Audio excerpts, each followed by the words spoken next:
ನಮಸ್ಕಾರ ಸ್ನೇಹಿತರೆ, ತಮಸೋಮ ಜ್ಯೋತಿರ್ಗಮಯ ಚಾನಲ್ಗೆ ತಮ್ಮೆಲ್ಲರಿಗೂ ಸ್ವಾಗತ. ಈ ದಿನ ನಾವು ಶ್ರೀ ಸಾಯಿ ಸಚ್ಚರಿತೆಯ 10ನೇ ಅಧ್ಯಾಯವನ್ನು ತಿಳಿದುಕೊಳ್ಳೋಣ. ಈ ಅಧ್ಯಾಯದಲ್ಲಿ ಹೇಮಾಡಪಂತರು ಬಾಬಾರವರ ಜೀವನ, ಅವರು ಮಲಗುತ್ತಿದ್ದ ಹಲಿಗೆ ಮತ್ತು ಶಿರ್ಡಿಯಲ್ಲಿ ಅವರು ನೆಲೆಸಿದ್ದದ್ದು, ಅವರ ಉಪದೇಶಗಳು, ಬಾಬಾರವರ ನಮ್ರತೆ ಹಾಗೂ ಸುಗಮವಾದ ದಾರಿ, ಈ ವಿಷಯಗಳ ಬಗ್ಗೆ ತಿಳಿಸ್ಕೊಟ್ಟಿದ್ದಾರೆ. ಯಾರು ತಮ್ಮ ಜೀವಿತವನ್ನು ಪರರ ಶ್ರೇಯಸ್ಸಿಗೆ ಮುಡುಪಾಗಿಟ್ಟಿದ್ದರೋ ಅಂತಹ ಶ್ರೀ ಸಾಯಿಬಾಬಾರವರನ್ನು ನೀವು ಯಾವಾಗಲೂ ಧ್ಯಾನಿಸಿರಿ. ಅವರನ್ನು ಧ್ಯಾನಿಸುವುದರಿಂದ ಜನನ ಮರಣವೆಂಬ ಭವಸಾಗರವನ್ನು ದಾಟಬಹುದು. ಇದೊಂದೇ ಸುಲಭವಾದ ಸಾಧನೆ. ನಮ್ಮ ಮನಸ್ಸು ನೆಮ್ಮದಿಯಾಗಿರಲು ಪ್ರತಿ ಕ್ಷಣವೂ ಈ ಸಾಧನೆಯನ್ನು ಅಭ್ಯಾಸ ಮಾಡಬೇಕು. ಗುರು ಒಬ್ಬನೇ ದೇವರು. ನಾವು ನಮ್ಮ ಸದ್ಗುರುವಿನಲ್ಲಿ ಅಚಲ ನಂಬಿಕೆ ಇಟ್ಟಿದ್ದಾದರೆ ಅವರು ನಮ್ಮ ಅದೃಷ್ಟ ಒಳ್ಳೆಯದನ್ನಾಗಿ ಮಾರ್ಪಡಿಸಬಹುದು. ನಿರ್ಮಲ ಚಿತ್ತದಿಂದ ಅವರ ಸೇವೆ ಮಾಡಿದ್ದಾದರೆ ಸಂಸಾರವೆಂಬ ಬಂಧನದಿಂದ ಮುಕ್ತರಾಗಬಹುದು. ನ್ಯಾಯ ಮತ್ತು ಮೀಮಾಂಸೆ ಎಂಬ ವೇದಾಂತಗಳನ್ನು ಅಭ್ಯಾಸ ಮಾಡಬೇಕಿಲ್ಲ. ನಾವು ಗುರುವನ್ನು ಅಂಬಿಗನನ್ನಾಗಿ ಮಾಡಿಕೊಂಡ್ರೆ ನೋವು ದುಃಖವೆಂಬ ಸಮುದ್ರವನ್ನು ಸುಗಮವಾಗಿ ದಾಟಬಹುದು. ನದಿ ಮತ್ತು ಸಮುದ್ರಗಳನ್ನು ದಾಟುವಾಗ ನಾವು ಅಂಬಿಗನನ್ನು ನಂಬಿರುವ ಹಾಗೆ ಸಂಸಾರ ಬಂಧನದ ಸಮುದ್ರವನ್ನು ದಾಟುವಾಗ ಸದ್ಗುರುವನ್ನು ನಾವು ನಂಬಲೇಬೇಕು. ಅವರು ಭಕ್ತರಿಂದ ನಿಶ್ಚಲ ಭಕ್ತಿಯನ್ನು ಮಾತ್ರ ಅಪೇಕ್ಷಿಸ್ತಾರೆ. ಅವರು ಜ್ಞಾನ ಮತ್ತು ಅಪರಿಮಿತವಾದ ಆನಂದವನ್ನು ನಮಗೆ ದೊರಕಿಸಿಕೊಡ್ತಾರೆ. ಈ ರೀತಿ ಹೇಮಾಡಪಂತರು ತಿಳಿಸ್ಕೊಟ್ಟಿದ್ದಾರೆ. ಈಗ ಬಾಬಾರವರ ಹಾಸಿಗೆ ಹೇಗಿತ್ತು ಅನ್ನೋದ್ರ ಬಗ್ಗೆ ವಿವರಿಸಿದ್ದಾರೆ. ಬಾಬಾರವರು ಹೇಗೆ ನಿದ್ರಿಸುತ್ತಿದ್ದರು ಅನ್ನೋದನ್ನು ನೋಡೋಣ. ಶ್ರೀ ನಾನಾ ಸಾಹೇಬ ಡೇಂಗಳೆಯವರು ಬಾಬಾರವ್ರಿಗೆ ಮಲ್ಗೋದಕ್ಕೋಸ್ಕರ ಒಂದು ಕಟ್ಟಿಗೆಯ ಹಲಿಗೆಯನ್ನು ತಂದಿದ್ದರು. ಅದನ್ನು ನೆಲದ ಮೇಲೆ ಇಟ್ಟು ಮಲ್ಕೊಳ್ಳೋ ಬದಲು ಬಾಬಾರವರು ಚಿಂದಿ ಬಟ್ಟೆಗಳನ್ನೆಲ್ಲ ಒಂದು ಹಗ್ಗದ ರೀತಿ ಸುತ್ತಿ ಹಲಿಗೆಯನ್ನು ಮೇಲ್ಛಾವಣಿಯಲ್ಲಿ ಎತ್ತರದಲ್ಲಿ ತೂಗು ಹಾಕಿ ಅದನ್ನು ಉಯ್ಯಾಲೆಯಂತೆ ಮಾಡಿಕೊಂಡು ಅದರ ಮೇಲೆ ನಿದ್ರಿಸ್ತಾ ಇದ್ದರು. ಉಯ್ಯಾಲೆ ಹಲಿಗೆಯ ಭಾರವನ್ನು ತಡೆಯಲಾರದೆ ಕಿತ್ತು ಬೀಳೋ ಹಾಗೆಯೇ ತೋರ್ತಾ ಇತ್ತು. ಆದರೆ ಬಾಬಾರವರ ಲೀಲೆ ವಿಸ್ಮಯಕಾರಕ. ಹಲಿಗೆಯ 4 ಮೂಲೆಗಳಲ್ಲಿ 4 ಪಣತಿಗಳನ್ನು ಅಂದರೆ ದೀಪವನ್ನು ಹಚ್ಚಿ ಇಡ್ತಾ ಇದ್ದರು. ಅವರು ಹಲಿಗೆಯ ಮೇಲೆ ಹೇಗೆ ಹತ್ತಿ ಕುಳಿತುಕೊಳ್ತಾ ಇದ್ರು, ಹೇಗೆ ಅದರಿಂದ ಕೆಳಗಿಳಿದು ಬರ್ತಾಯಿದ್ರು ಅನ್ನೋದು ಯಾರಿಗೂ ತಿಳಿದಿರಲಿಲ್ಲ. ಎಷ್ಟೋ ಜನರು ಇದನ್ನು ಪರಿಶೀಲಿಸೋದಕ್ಕೆ ಬಂದು ವಿಫಲರಾಗಿದ್ದರು. ಈ ಚಮತ್ಕಾರವನ್ನು ಪರೀಕ್ಷಿಸಲೋಸ್ಕರ ಒಂದು ದಿನ ಮಸೀದಿಯಲ್ಲಿ ಜನ ತುಂಬಿಕೊಂಡ್ಬಿಟ್ರು. ಇದನ್ನು ಕಂಡ ಬಾಬಾರವರು ಉದ್ರಿಕ್ತರಾಗಿ ಹಲಿಗೆಯನ್ನು ಚೂರು ಚೂರು ಮಾಡಿ ಬಿಸಾಕ್ಬಿಟ್ರು. ಬಾಬಾ ಸಿದ್ಧಿಗಳನ್ನು ತಮ್ಮ ಹತೋಟಿಯಲ್ಲಿಟ್ಕೊಂಡಿದ್ರು. ಅವರು ಅವುಗಳನ್ನು ಏನೂ ಅಭ್ಯಾಸ ಮಾಡಿರಲಿಲ್ಲ. ಜನ್ಮತಃ ಅವು ಬಾಬಾರವರ ಕರಗತವಾಗಿದ್ವು. ಈಗ ಸಗುಣ ಬ್ರಹ್ಮ ಅಂದರೆ ಬಾಬಾರವರು ಸಾಮಾನ್ಯ ಮನುಷ್ಯರಂತೆ ಕಂಡು ಬಂದರು. ಅವರು ಪ್ರತಿಯೊಬ್ಬರ ಆತ್ಮದಲ್ಲಿಯೂ ವಾಸವಾಗಿದ್ದರು. ಬಾಹ್ಯದಲ್ಲಿ ಜನರ ಯೋಗಕ್ಷೇಮವನ್ನೇ ಚಿಂತಿಸ್ತಾ ಇದ್ದರು. ಭಕ್ತರಿಗೋಸ್ಕರ ಬಾಹ್ಯದಲ್ಲಿ ಅವರು ಅನೇಕ ಆಸೆ ಆಕಾಂಕ್ಷೆಗಳನ್ನು ವ್ಯಕ್ತಪಡಿಸ್ತಾ ಇದ್ದರು. ಅಂತರಂಗದಲ್ಲಿ ಅವರು ಶಾಂತಿಯ ಪ್ರತೀಕವಾಗಿದ್ದರು. ಬಹಿರಂಗದಲ್ಲಿ ನಿರಂತರ ಕೆಲಸ ಮಾಡುವ ವಿಲಕ್ಷಣ ವ್ಯಕ್ತಿಯಂತೆ ಅವರು ವರ್ತಿಸ್ತಾ ಇದ್ದರು. ಅಂತರಂಗದಲ್ಲಿ ಅದ್ವೈತವನ್ನು ಪ್ರೀತಿಸ್ತಾ ಇದ್ದರು. ಬಾಹ್ಯದಲ್ಲಿ ಪ್ರಪಂಚವೆಂಬ ಬಂಧನಕ್ಕೆ ಸಿಕ್ಕಿದ್ರು. ಕೆಲವು ಬಾರಿ ಪ್ರತಿಯೊಬ್ಬರನ್ನ ಪ್ರೀತಿ ಮತ್ತು ಆಧಾರಗಳಿಂದ ಕಾಣ್ತಾ ಇದ್ರು. ಕೆಲವು ವೇಳೆ ಅವರ ಮೇಲೆ ಕಲ್ಲೆಸೆತಿದ್ರು. ಅನೇಕ ಸಾರಿ ಕೆಲವರನ್ನ ತಬ್ಬಿಕೊಂಡು ಶಾಂತ ಮೂರ್ತಿ ಆಗ್ತಿದ್ರು.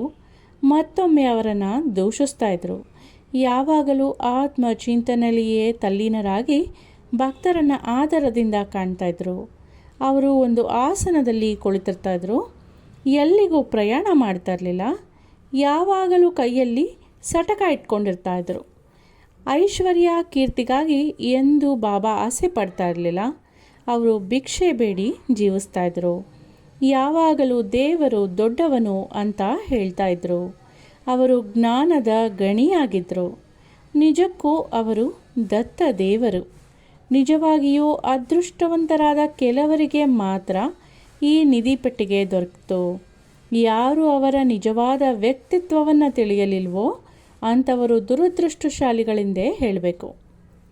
ಈಗ ಶಿರಡಿಯಲ್ಲಿ ಬಾಬಾ ಅವರು ನೆಲೆಸಿದ್ದು, ಅವರ ಜನ್ಮ, ಈ ವಿಚಾರವಾಗಿ ಸ್ವಲ್ಪ ವಿಷಯ ತಿಳ್ಕೊಳ್ಳೋಣ. ಬಾಬಾರವರ ಮಾತಾಪಿತೃಗಳು ಯಾರು, ಅವರ ನಿಜವಾದ ಜನ್ಮದಿನ ಯಾವುದು ಅನ್ನೋದು ಯಾರಿಗೂ ತಿಳಿದಿಲ್ಲ. ಅವರು ಶಿರಡಿಯಲ್ಲಿ ಬಂದು ನೆಲೆಸಿದ ವರ್ಷದ ಆಧಾರದ ಮೇಲೆ ಅವುಗಳನ್ನು ಒಂದು ಅಂದಾಜಾಗಿ ನಿರ್ಧರಿಸಬಹುದು. ಬಾಬಾರವರು ತಮ್ಮ ಸುಮಾರು 16ನೇ ವಯಸ್ಸಿನಲ್ಲಿ ಮೊದಲು ಶಿರಡಿಯಲ್ಲಿ ಕಾಣಿಸ್ಕೊಂಡ್ರು. ಅಂದಿನಿಂದ ಅವರು 3 ವರ್ಷಗಳವರೆಗೆ ಶಿರಡಿಯಲ್ಲಿದ್ದರು. ಮುಂದೆ ಕೆಲವು ಕಾಲ ಶಿರಡಿಯಿಂದ ಕಣ್ಮರೆಯಾಗೋಗಿದ್ರು, ಶಿರಡಿನಲ್ಲಿ ಇರಲಿಲ್ಲ. ನಂತರ ಅವರು ಮತ್ತೆ ಚಾಂದ್ ಪಾಟೀಲರ ಮದುವೆಯ ದಿಬ್ಬಣದ ಜೊತೆಯಲ್ಲಿ ಮತ್ತೊಮ್ಮೆ ಶಿರಡಿಗೆ ಬಂದರು. ಆಗ ಅವರಿಗೆ ಸುಮಾರು ಒಂದು 20 ವರ್ಷ ವಯಸ್ಸಿರಬಹುದು. ಅಂದಿನಿಂದ ಅವರು 60 ವರ್ಷಗಳವರೆಗೆ ಶಿರಡಿಯಲ್ಲಿ ನೆಲೆಸಿದ್ರು. ಬಾಬಾರವರು 1918ರಲ್ಲಿ ಸಮಾಧಿ ಹೊಂದಿದ್ರು. ಇದರಿಂದ ಬಾಬಾರವರು ಸುಮಾರು 1838ರಲ್ಲಿ ಜನಿಸಿರಬಹುದು ಅಂತ ನಾವು ಹೇಳಬಹುದು. ಈಗ ಬಾಬಾರವರ ಉಪದೇಶಗಳ ಬಗ್ಗೆ ನೋಡೋಣ. 17ನೆಯ ಶತಮಾನದಲ್ಲಿ ಬಾಳಿ ಬದುಕಿದ ಸಂತ ರಾಮದಾಸರು ಗೋವು ಮತ್ತು ಬ್ರಾಹ್ಮಣರನ್ನು ಯವನರ ದೌರ್ಜನ್ಯದಿಂದ ಪಾರು ಮಾಡಿ ಜೀವನದ ಗುರಿಯನ್ನು ಸಾಧಿಸಿದ್ರು. ನಂತರ ಮುಂದಿನ 2 ಶತಮಾನಗಳಲ್ಲಿ ಜಾತಿ ಕಲಹಗಳು ಮತ್ತೆ ತಲೆ ಎತ್ತಿದ್ವು. ಇದನ್ನು ನಿರ್ಮೂಲ ಮಾಡೋದಕ್ಕೋಸ್ಕರನೇ ಬಾಬಾರವರು ಜನ್ಮ ತಾಳಿದ್ರು. ಇಲ್ಲಿ ಬಾಬಾರವರು ಎಲ್ಲ ದೇವರು ಒಂದೇ ಅಂತ ಯಾವಾಗಲೂ ಉಪದೇಶಿಸ್ತಾ ಇದ್ರು. ಅವರಲ್ಲಿ ಸ್ವಲ್ಪವೂ ವ್ಯತ್ಯಾಸವಿರಲಿಲ್ಲ. ವಿನಾಕಾರಣ ಭಕ್ತರು ಯಾಕೆ ಕಲಹ ಮಾಡಬೇಕು ಅಂತ ಬಾಬಾ ಕೇಳ್ತಾ ಇದ್ರು. ಜಾತಿ ಭೇದ ಯಾಕೆ, ಎಲ್ಲ ಧರ್ಮಗಳು ಒಂದೇ, ಒಗ್ಗಟ್ಟಾಗಿರಿ, ರಾಷ್ಟ್ರದ ಐಕ್ಯ ಮತವನ್ನು ಸಾಧಿಸಿರಿ, ತಾರತಮ್ಯ ಮಾಡಿ ವಾದಿಸೋದ್ರಿಂದ ಫಲ ಏನು, ನಿಮ್ಮ ಯೋಗಕ್ಷೇಮ ನೋಡ್ಕೊಳ್ಳಿ, ದೇವರು ನಿಮ್ಮನ್ನು ಕಾಪಾಡ್ತಾನೆ. ಯೋಗ, ಯಾಗ, ತಪಸ್ಸು ಮತ್ತು ಜ್ಞಾನ ಇವು ಪರಮಾತ್ಮನನ್ನು ಸೇರುವ ಸಾಧನಗಳು. ಇವುಗಳಲ್ಲಿ ಯಾವುದೊಂದರನ್ನಾದರೂ ನೀವು ಸಾಧಿಸ್ತಿದ್ರೆ ನಿಮ್ಮ ಜನ್ಮ ನಿಸ್ಸಾರ್ಥಕ. ಯಾರಾದರೂ ನಿಮಗೆ ಅಹಿತ ಮಾಡಿದ್ರೆ ತಿರುಗಿ ಅವರಿಗೆ ಅಹಿತ ಮಾಡೋಕ್ಕೆ ಹೋಗಬೇಡಿ, ಅಂದರೆ ಅವ್ರಿಗೆ ತೊಂದರೆ ಕೊಡೋಕ್ಕೆ ಹೋಗಬೇಡಿ. ಬೇರೆಯವರಿಗೆ ಏನಾದರೂ ನಿಮಗೆ ಮಾಡಬೇಕನ್ಸಿದ್ರೆ ಒಳ್ಳೆಯದನ್ನು ಮಾತ್ರನೇ ಮಾಡಿ ಅಂತ ಸಾಯಿಬಾಬಾ ಯಾವಾಗಲೂ ಹೇಳ್ತಾಯಿದ್ರು. ಸಂಕ್ಷಿಪ್ತವಾಗಿ ಇದು ಬಾಬಾ ಅವರ ಉಪದೇಶ. ಅದು ಭೌತಿಕ ಮತ್ತು ಆಧ್ಯಾತ್ಮಿಕ ವಿಷಯಗಳಲ್ಲಿ ನಮಗೆ ಸಹಾಯವಾಗುತ್ತೆ. ಸದ್ಗುರು ಸಾಯಿಬಾಬಾ ಅವರು ಗುರುಗಳು ಅನೇಕರಿದ್ದಾರೆ. ಕೆಲವರು ತಂಬೂರಿ ತಾಳಗಳನ್ನು ಹಿಡಿದುಕೊಂಡು ತಮ್ಮ ಆಧ್ಯಾತ್ಮಿಕತೆಯನ್ನು ತೋರ್ಪಡಿಸ್ತಾ ಮನೆ ಮನೆಗೂ ಅಲ್ದಾಡ್ತಾರೆ. ತಮ್ಮ ಶಿಷ್ಯರಿಗೆ ಮಂತ್ರಗಳನ್ನು ಉಪದೇಶಿಸಿ ಅವರಿಂದ ದ್ರವ್ಯವನ್ನು ಸುಲಿಗೆ ಮಾಡ್ತಾರೆ, ಅಂದರೆ ಹಣವನ್ನು ಕೀಳ್ತಾರೆ. ಧರ್ಮ ಮತ್ತು ಮತಬೋಧಕರೆಂದು ಹೇಳಿಕೊಂಡು ಅವರು ಸ್ವತಃ ನೀತಿ ಬಾಹ್ಯರು, ಅಧರ್ಮಿಗಳು ಆಗಿರುವ ತುಂಬ ಜನರಿದ್ದಾರೆ. ಆದರೆ ಬಾಬಾ ಅವರಲ್ಲಿ ಇಂಥ ಡಂಬಾಚಾರ ಇರಲಿಲ್ಲ. ತಮ್ಮ ಭಕ್ತರಲ್ಲಿ ಅವರಿಗೆ ಅಪರಿಮಿತವಾದ ಪ್ರೀತಿ ಇತ್ತು. ಗುರುಗಳಲ್ಲಿ 2 ರೀತಿ ಇದೆ, ಒಂದು ನಿಯತ್, ಇನ್ನೊಂದು ಅನಿಯತ್. ಮೊದಲನೆಯದು ತಮ್ಮ ಉಪದೇಶಗಳಿಂದ ನಮ್ಮಲ್ಲಿ ಒಳ್ಳೆಯ ಗುಣಗಳನ್ನು ಉಂಟು ಮಾಡಿ ನಮ್ಮ ಆತ್ಮವನ್ನು ಶುದ್ಧಿ ಮಾಡಿ ಮುಕ್ತಿ ಮಾರ್ಗದ ಪಥದಲ್ಲಿ ಕೊಂಡೊಯ್ತಾರೆ. ಎರಡನೆಯದು ನಮ್ಮಲ್ಲಿ ಕಲಹ ಮತ್ತು ಭೇದ ಭಾವ ಹುಟ್ಟುವಂತೆ ಮಾಡ್ತಾರೆ. ಆದರೆ ಯಾವ ಗುರುವು ನಮ್ಮ ಆತ್ಮವನ್ನು ನಮ್ಮಲ್ಲಿ ದೃಢಪಡಿಸಬಲ್ಲನೋ, ಯಾವ ಗುರುವು ಸಂಸಾರ ಸಾಗರದಿಂದ ನಮ್ಮನ್ನು ದಾಟಿಸಬಲ್ಲನೋ ಅವನೇ ನಿಜವಾದ ಸದ್ಗುರು. ಸಾಯಿಬಾಬಾ ಇಂತಹ ಸದ್ಗುರುಗಳಾಗಿದ್ದರು. ಅವರ ಯೋಗ್ಯತೆ ವರ್ಣನಾತೀತವಾದದ್ದು. ಯಾರಾದರೂ ಅವರ ದರ್ಶನ ಪಡೆಯೋಕ್ಕೆ ಹೋದಾಗ ಅವರು ಸ್ವತಃ ಕೇಳದೆಯೇ ಇದ್ದರೂ ಅವರ ಹಿಂದಿನ ಮತ್ತು ಮುಂದಿನ ಆಗು ಹೋಗುಗಳನ್ನೆಲ್ಲವನ್ನು ಹೇಳ್ತಾ ಇದ್ರು. ಸಮಸ್ತ ಜೀವರಾಶಿಗಳಲ್ಲಿಯೂ ಅವರು ದೈವತ್ವವನ್ನು ಕಾಣ್ತಾ ಇದ್ರು. ಸ್ನೇಹಿತನಾಗಲಿ ಶತ್ರುವಾಗಲಿ ಅವರಿಗೆ ಇಬ್ಬರೂ ಒಂದೇ. ದುಷ್ಕರ್ಮಿಗಳಲ್ಲೂ ಸಹ ಬಾಬಾ ಪ್ರೀತಿ ತೋರಿಸ್ತಾ ಇದ್ರು. ಯಾವುದೇ ಅನುಮಾನಕ್ಕೆ ಆಸ್ಪದ ಇರಲಿಲ್ಲ. ದೈಹಿಕವಾಗಿ ಅವರು ವರ್ತಿಸಿದ್ರು, ಅವರಿಗೆ ನಿಜವಾಗಿಯೂ ದೇಹದ ಸಂಬಂಧ ಇರಲಿಲ್ಲ. ಶ್ರೀ ಸಾಯಿಬಾಬಾ ಅವರನ್ನು ದೇವರೆಂದು ಪೂಜಿಸಿದ ಜನಕೋಟಿಗೆ ಧನ್ಯ. ಊಟ ಮಾಡುವಾಗ, ಪಾನೀಯಗಳನ್ನು ಸೇವಿಸುವಾಗ, ಕೆಲಸದಲ್ಲಿ ನಿರತರಾಗಿ ಇರುವಾಗ ಅನವರತವು ಸಾಯಿಬಾಬಾ ಅವರನ್ನು ಸ್ಮರಿಸಿ ಅವರ ಲೀಲೆಗಳನ್ನು ಹಾಡ್ತಾ ಇದ್ರು. ಶಿರಡಿಯ ಮಹಿಳೆಯರಿಗೆ ಬಾಬಾರವರು ಅಂದರೆ ಬಹಳನೇ ಪ್ರೀತಿ. ಬಾಬಾರವರ ಮೇಲೆ ಹಾಡೋದನ್ನು ರಚಿಸಿ ಅವರು ಇಂಪಾಗಿ ಹಾಡ್ತಾಯಿದ್ರು. ಹಾಡುಗಳು ಹೊರಹೊಮ್ಮುವುದು ಬುದ್ಧಿಯಿಂದ ಅಲ್ಲ, ಪ್ರೀತಿಯಿಂದ. ನೈಜವಾದ ಹಾಡು ಪ್ರೇಮದ ಪ್ರತೀಕ. ಈ ಜಾನಪದ ಹಾಡುಗಳನ್ನೆಲ್ಲ ಸಂಗ್ರಹಿಸಿ ಸಾಯಿ ಲೀಲಾ ಮಾಸಿಕದಲ್ಲಿ ಒಂದು ಪುಸ್ತಕ ರೂಪದಲ್ಲೇ ಪ್ರಕಟಿಸಬಹುದು. ಅಷ್ಟೊಂದು ಹಾಡುಗಳನ್ನು ಶಿರ್ಡಿಯ ಜನರು, ಶಿರ್ಡಿಯ ಮಹಿಳೆಯರು ಬಾಬಾರವರ ಬಗ್ಗೆ ಹಾಡಿದ್ದಾರೆ. ಈಗ ಬಾಬಾರವರ ನಮ್ರತೆಯನ್ನು ನೋಡೋಣ. ದೇವರಿಗೆ ಷಡ್ಗುಣಗಳಿವೆ ಅಂತ ಹೇಳಲಾಗುತ್ತೆ. ಆ ಷಡ್ಗುಣಗಳು ಯಾವುವೆಂದರೆ ಕೀರ್ತಿ, ಐಶ್ವರ್ಯ, ವಿರಕ್ತಿ, ಜ್ಞಾನ, ವೈಭವ ಮತ್ತು ಉದಾರತೆ. ಬಾಬಾರವರಲ್ಲಿ ಈ ಗುಣಗಳೆಲ್ಲವೂ ಇದ್ದವು. ಭಕ್ತರಿಗೋಸ್ಕರ ಬಾಬಾ ಅವತಾರ ತಾಳಿದ್ರು. ಭಕ್ತರನ್ನು ತಮ್ಮೆಡೆಗೆ ಆಕರ್ಷಿಸಿದ ಅವರ ಅದ್ವಿತೀಯ ಪ್ರೇಮ ಮತ್ತು ದಯೆ ಅತ್ಯಾಶ್ಚರ್ಯಕರವಾದುದಾಗಿದೆ. ವಾಗ್ದೇವಿಯೂ ಸಹ ಉಚ್ಚರಿಸಲಾಗದಂತಹ ಮಾತುಗಳನ್ನು ಬಾಬಾ ತಮ್ಮ ಭಕ್ತರಿಗೋಸ್ಕರ ಉಚ್ಚರಿಸುತ್ತಿದ್ದರು. ಬಾಬಾ ಒಂದು ಸಾರಿ ಈ ರೀತಿ ಹೇಳಿದ್ರು, ನಾನು ನಿಮಗೆ ಋಣಿ. ನಿಮ್ಮ ದರ್ಶನದಿಂದ ನಾನು ತೃಪ್ತನಾಗಿದ್ದೇನೆ. ನಿಮ್ಮ ಪಾದಗಳನ್ನು ನೋಡಿ ನಾನು ಧನ್ಯನಾದೆ. ಇದೆಂತಹ ನಮ್ರತೆ ಬಾಬಾರವ್ರದ್ದು. ಇದನ್ನು ಪ್ರಕಟಿಸುವುದರಿಂದ ಬಾಬಾರವ್ರಿಗೆ ಅವಮಾನ ಮಾಡಿದಂತೆ ಅಂತ ಕೆಲವರು ಯಾರಾದರೂ ಯೋಚಿಸಿದ್ರೆ ನಾನು ಕ್ಷಮೆ ಕೇಳ್ತೀನಿ ಅಂತ ಹೇಮಾಡ ಪಂತರು ಹೇಳಿದ್ದಾರೆ. ಮತ್ತು ಪ್ರಾಯಶ್ಚಿತ್ತ ರೂಪವಾಗಿ ಬಾಬಾರವರ ನಾಮವನ್ನು ಹಾಡ್ತೀನಿ ಅಂತ ಕೂಡ ಹೇಳಿದ್ದಾರೆ. ಬಾಬಾ ಅವರು ಲೌಕಿಕದಲ್ಲಿ ಎಲ್ಲರಂತೆ ಆಸೆ ಆಕಾಂಕ್ಷೆಗಳನ್ನು ಇಟ್ಟುಕೊಂಡಿದ್ದರೂ ಅವರಿಗೆ ಅದರಲ್ಲಿ ಅಭಿರುಚಿ ಇರಲಿಲ್ಲ.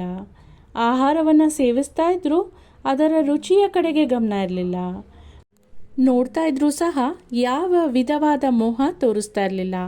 ಶ್ರೀರಾಮ ಭಕ್ತ ಹನುಮಾನರಂತೆ ಅವರು ಆ ಜನ್ಮ ಬ್ರಹ್ಮಚಾರಿಗಳಾಗಿದ್ದರು. ಯಾವುದರಲ್ಲಿಯೂ ಸಂಪರ್ಕ ಇಟ್ಟುಕೊಂಡಿರಲಿಲ್ಲ. ಶುದ್ಧ ಸ್ಮೃತಿಯುಳ್ಳವರಾಗಿ ಅವರು ಕರುಣಾಮಯಿಗಳು ಮತ್ತು ನಿಸ್ವಾರ್ಥಿಗಳು ಆಗಿದ್ದರು. ಇದನ್ನು ಪ್ರತಿಪಾದಿಸುವ ಒಂದು ಉದಾಹರಣೆ ಈ ರೀತಿ ಇದೆ. ನಾನಾವಲ್ಲಿ ಅನ್ನೋ ಒಂದು ವ್ಯಕ್ತಿಯ ಬಗ್ಗೆ ಈ ಘಟನೆ ಇದೆ. ಶಿರ್ಡಿಯಲ್ಲಿ ಒಬ್ಬ ವಿಲಕ್ಷಣ ವ್ಯಕ್ತಿಯಾದ ನಾನಾವಲ್ಲಿ ಅಂತ ಒಬ್ಬ ಫಕೀರ ಇದ್ದರು. ಅವರು ಬಾಬಾರವರ ಚಲನವಲನಗಳನ್ನು ವೀಕ್ಷಿಸ್ತಾ ಇದ್ದರು. ಒಂದು ದಿನ ಅವರು ಬಾಬಾರವರಲ್ಲಿಗೆ ಬಂದು, ನಿಮ್ಮ ಆಸನವನ್ನು ಬಿಟ್ಟು ಹೇಳಿ, ನಾನು ಅಲ್ಲಿ ಕುಳಿತುಕೊಳ್ತೀನಿ ಅಂತ ಹೇಳಿದ್ರು. ಬಾಬಾ ಸ್ವಲ್ಪ ಕೂಡ ಯೋಚನೆ ಮಾಡದೆ ನಿರಾಕರಿಸ್ದಿರಾ ಕೂಡಲೇ ಅವರ ಆಸನವನ್ನು ನಾನಾವಲ್ಲಿಗೆ ಬಿಟ್ಟು ಕೊಟ್ಬಿಟ್ರು. ನಾನಾವಲ್ಲಿ ಅಲ್ಲಿ ಸ್ವಲ್ಪ ಕಾಲ ಕುಳಿತುಕೊಂಡು ನಂತರ ಎದ್ದು ಬಂದು ಬಾಬಾ ಅವರಿಗೆ ಪುನಃ ಆಸನ ಬಿಟ್ಟುಕೊಟ್ರು. ಬಾಬಾರವರು ಆಸನದಲ್ಲಿ ಕುಳಿತುಕೊಂಡ್ಮೇಲೆ ನಾನಾವಲ್ಲಿ ಬಾಬಾ ಅವರ ಪಾದಕ್ಕೆ ನಮಸ್ಕಾರ ಮಾಡಿ ಅಲ್ಲಿಂದ ಹೊರಟೋದ್ರು. ಇದರಿಂದ ಬಾಬಾರವ್ರಿಗೆ ಯಾವ ರೀತಿ ಅಸಮಾಧಾನ ಕೂಡ ಆಗಲಿಲ್ಲ. ಅಂದರೆ ಬಾಬಾರವರು ನನ್ನ ಆಸನದಿಂದ ಬಿಟ್ಟು ಎಪ್ಸಿ ಬೇರೆ ಯಾರೋ ಕೂತ್ಕೊಂಡ್ಬಿಟ್ಟಿದ್ರು ಅಂತ ಸ್ವಲ್ಪ ಸಹ ಬೇಜಾರು ಮಾಡಿಕೊಳ್ಳಲಿಲ್ಲ. ನಂತರ ನಾನಾವಲ್ಲಿ ಬಾಬಾರವರ ಪರಮ ಭಕ್ತರಾಗಿ ಬಾಬಾರವರು ಮಹಾಸಮಾಧಿ ಹೊಂದಿದ ಸ್ವಲ್ಪ ದಿನಗಳಲ್ಲಿಯೇ ಪರಲೋಕ ಯಾತ್ರೆ ಬೆಳೆಸಿದ್ರು. ಈಗ ಸುಗಮವಾದ ದಾರಿ ಬಗ್ಗೆ ಹೇಮಾಡ ಪಂತರು ಏನು ಹೇಳ್ತಾರೆ ಅಂತ ಕೇಳೋಣ. ಸಾಧು ಸಂತರ ಕಥೆಗಳನ್ನು ಕೇಳುವುದು ಮತ್ತು ಅವರ ಜೊತೆಯಲ್ಲಿ ವಾಸ ಮಾಡೋದು. ಅಂದರೆ ಬಾಬಾರವರು ಲೌಕಿಕದಲ್ಲಿ ಸಾಮಾನ್ಯ ಮನುಷ್ಯರಂತೆ ವರ್ತಿಸ್ತಾ ಇದ್ದರು. ಅವರ ನಡೆ ನುಡಿಗಳಲ್ಲಿ ಒಂದು ವಿಶೇಷತೆ ಇತ್ತು. ಇದರಿಂದ ಅಪರೂಪವಾದ ಪ್ರತಿಭೆ ಕಂಡು ಬರ್ತಾ ಇತ್ತು. ಅವರು ಮಾಡಿದುದೆಲ್ಲವೂ ಭಕ್ತರ ಹಿತಕ್ಕಾಗಿಯೇ. ಅವರು ತಮ್ಮ ಭಕ್ತರಿಗೆ ಯಾವುದೊಂದು ಯೋಗಾಸನವನ್ನಾಗಲಿ ಧಾರ್ಮಿಕ ರೀತಿಯನ್ನಾಗಲಿ ಹೇಳಿಕೊಡಲಿಲ್ಲ. ಮಂತ್ರೋಪದೇಶ ಮಾಡ್ತಾ ಇರಲಿಲ್ಲ. ಅಹಂಭಾವವನ್ನು ತ್ಯಜಿಸಿ ಯಾವಾಗಲೂ ಸಾಯಿ ಸಾಯಿ ಅಂತ ಉಚ್ಚರಿಸಿ ಅಂತ ಮಾತ್ರನೇ ಬಾಬಾ ಹೇಳ್ತಾ ಇದ್ರು. ಇದರಂತೆ ನೀವು ನಡೆದರೆ ನಿಮ್ಮ ತೊಂದರೆಗಳೆಲ್ಲವೂ ನಿವಾರಣೆಯಾಗತ್ವೆ. ಅಗ್ನಿಕುಂಡದ ಮುಂದೆ ಕುಳಿತು ಯಾಗ ಮಾಡೋದು ಬ್ರಾಹ್ಮಣರಿಗೆ ಮಾತ್ರ ಸಾಧ್ಯ, ಅದು ಬೇರೆ ವರ್ಗದವರಿಗೆ ಸಾಧ್ಯವಿಲ್ಲ. ಯೋಚನೆ ಮಾಡುವುದೊಂದೇ ಮನಸ್ಸಿನ ಕೆಲಸ. ಯೋಚಿಸದೆ ಮನಸ್ಸು ಒಂದು ಕ್ಷಣವಾದರೂ ಇರಲಾರದು. ಅದಕ್ಕೆ ಇಂದ್ರಿಯ ವಸ್ತುವನ್ನು ಕೊಟ್ಟರೆ ಅದನ್ನೇ ಕುರಿತು ಚಿಂತಿಸುತ್ತದೆ. ಗುರುವನ್ನು ಕೊಟ್ಟರೆ ಅವನನ್ನೇ ಕುರಿತು ಚಿಂತಿಸುತ್ತದೆ.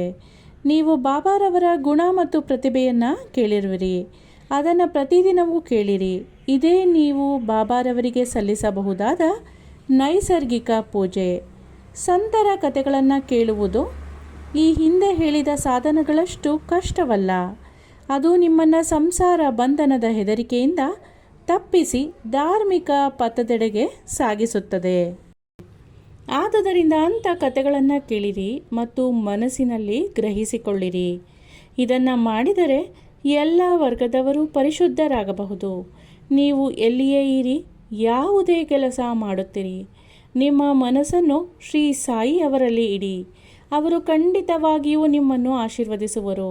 ಇದೇ ಬಾಬಾ ಅವರನ್ನು ಅರಿಯಲು ಸುಲಭವಾದ ಸಾಧನ. ಎಲ್ಲರೂ ಇದನ್ನು ಅಭ್ಯಾಸ ಮಾಡಲಾರರು. ಕಾರಣ ಭಗವಂತನ ದಯೆ ಇಲ್ಲದೆ ನಮಗೆ ಸಂತರ ಕಥೆಗಳನ್ನು ಕೇಳುವ ಮನಸ್ಸು ಬರುವುದಿಲ್ಲ. ಅವರ ಕಥೆಗಳನ್ನು ಕೇಳಿದರೆ ಅವರೊಡನೆ ಇದ್ದಂತೆಯೇ. ಸಂತರೊಡನೆ ಇರುವುದು ಬಹು ಮುಖ್ಯವಾದದ್ದು. ಅದು ನಿಮ್ಮ ದೇಹ ಸ್ಮೃತಿಯನ್ನು ತಪ್ಪಿಸಿ ಅಹಂಭಾವವನ್ನು ತೆಗೆದೊಗೆದು ಜನನ ಮರಣಗಳಿಂದ ನಮ್ಮನ್ನು ವಿಮುಕ್ತ ಮಾಡಿ ಹೃದಯದ ಎಲ್ಲ ಗಂಟುಗಳನ್ನು ಬಿಡಿಸಿ ಶುದ್ಧ ಚೈತನ್ಯನಾದ ಆ ವಾಸುದೇವನಲ್ಲಿಗೆ ನಿಮ್ಮನ್ನು ಕರೆದೊಯ್ಯುತ್ತದೆ. ಇದು ಇಂದ್ರಿಯ ವಸ್ತುಗಳಲ್ಲಿ ವಿರಕ್ತಿ ಹುಟ್ಟಿಸಿ ನಿಸ್ವಾರ್ಥಿಗಳನ್ನಾಗಿ ಮಾಡಿ ಧಾರ್ಮಿಕ ಪಥದೆಡೆಗೆ ಸಾಗಿಸುತ್ತದೆ. ಪೂಜೆ, ಭಕ್ತಿ ಅಥವಾ ಅವರ ನಾಮಸ್ಮರಣೆ ಎಂಬ ಸಾಧನಗಳು ನಿಮಗೆ ಸಾಧ್ಯವಾಗದಿದ್ದರೆ ಆ ಪರಮಾತ್ಮನನ್ನೇ ನಿಶ್ಚಲ ಚಿತ್ತದಿಂದ ಧ್ಯಾನಿಸಿದರೆ ಈ ಸಂಸಾರ ಸಾಗರವನ್ನು ದಾಟಬಹುದು. ಇದಕ್ಕೋಸ್ಕರವೇ ಸಾಧು ಸಂತರು ಜನ್ಮ ತಾಳುವುದು. ನಮ್ಮ ಪಾಪಗಳನ್ನು ನಿರ್ಮೂಲ ಮಾಡುವ ಗಂಗೆ, ಗೋದಾವರಿ, ಕೃಷ್ಣೆ, ಕಾವೇರಿ ನದಿಗಳು ಸಹ ಸಂತರು ತಮ್ಮಲ್ಲಿ ಬಂದು ಸ್ನಾನ ಮಾಡಿ ತಮ್ಮನ್ನು ಪವಿತ್ರ ಮಾಡಬೇಕೆಂದು ಹಾತೊರೆಯುತ್ತವೆ. ಇದು ಸಂತರ ವೈಭವ. ನಮಗೆ ಬಾಬಾರವರ ಪಾದದರ್ಶನ ಲಭಿಸುವುದು ನಮ್ಮ ಪೂರ್ವ ಜನ್ಮದ ಸುಕೃತವೇ ಸರಿ ಅಂತ ಹೇಮಾಡಪಂತರು ಹೇಳ್ತಾರೆ. ಮಸೀದಿಯ ಒಂದು ಮೂಲೆಯಲ್ಲಿ ದಯಾಮಯರಾಗಿ ಉದಿಯನ್ನು ನೀಡುತ್ತಿರುವ ಬಾಬಾ ಅವರ ಚಿತ್ರಣವನ್ನು ನೆನಪಿನಲ್ಲಿಟ್ಟುಕೊಂಡು ಸದ್ಗುಣ ಸಂಪನ್ನರಾದ ಬಾಬಾರವರನ್ನು ಧ್ಯಾನಿಸ್ತಾ ಈ ಅಧ್ಯಾಯವನ್ನು ಮುಗಿಸೋಣ. ಶ್ರೀ ಸಾಯಿ ಪ್ರಣಾಮ. ಮುಂದಿನ ಅಧ್ಯಾಯದಲ್ಲಿ ಸಗುಣ ಬ್ರಹ್ಮ ಸಾಯಿಬಾಬಾ, ಡಾಕ್ಟರ್ ಪಂಡಿತ ಅವರ ಪೂಜಾ ವಿಧಾನ, ಹಾಜಿ ಸಿದಿಕ ಫಾಳಕೆ ಅವರ ಬಗ್ಗೆ, ಪಂಚಭೂತಗಳ ಮೇಲೆ ಬಾಬಾರವರ ಹತೋಟಿ ಹೇಗಿತ್ತು, ಈ ಎಲ್ಲ ವಿಷಯಗಳನ್ನು ತಿಳಿದುಕೊಳ್ಳೋಣ. ಇಲ್ಲಿಗೆ ಈ ಅಧ್ಯಾಯ ಮುಗಿತು. ಧನ್ಯವಾದಗಳು.